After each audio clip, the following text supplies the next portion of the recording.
வரும் நாடாளுமன்ற தேர்தல் ஆட்சியில் யார் அமரக்கூடாது என்பதற்கான தேர்தல் என முதலமைச்சர் மு.க.ஸ்டாலின் தெரிவித்துள்ளார்.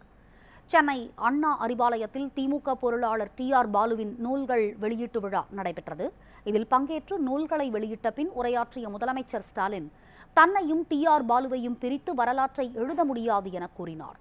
நாட்டு மக்களை காக்க நாடாளுமன்ற தேர்தல் களத்தில் நுழைவதாகவும் தெரிவித்தார். தலைவர் கலைஞர் அவர்கள் நிறைவேற்ற பிறகு நடந்த நிகழ்வுகளை சொல்றப்போ கழக வரலாறாகவும் என்னோட வரலாறாகவும் அமைஞ்சிருச்சு. கழகத்தையும் என்னையும் பாலுவையும் பிரித்து வரலாற்றை எழுத முடியாது. இந்தியா கூட்டணி கட்சிகள் தங்களுக்குள் தொகுதி பங்கீடு பேச்சுவார்த்தையை அந்தந்த மாநிலங்களில் நடத்தி வர்றதாக செய்திகள் வருது.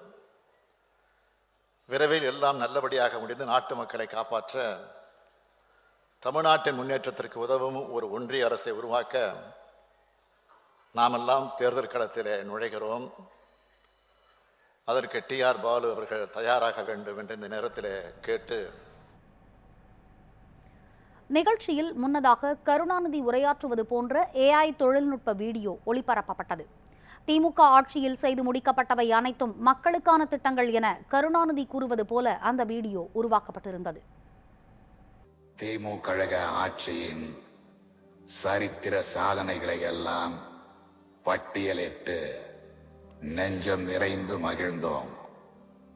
கழக அரசின் ஆட்சி சொல்கிற ஆட்சி அல்ல, செய்கிற ஆட்சி. செய்து முடித்தவை அனைத்தும் மக்களுக்கான திட்டங்கள், மகத்தான திட்டங்கள். எதை விடுவது, எதை சொல்வது? தேர்தல் நேரத்தில் சொன்னது மட்டுமல்லாமல் சொல்லாத வாக்குறுதிகளையும் ஒன்றுவிடாமல் நிறைவேற்றும் மக்கள் முதல்வராய், முதல்வர்களுக்கெல்லாம் முன்னோடியாய் தம்பி ஸ்டாலினை பார்க்கிறேன்.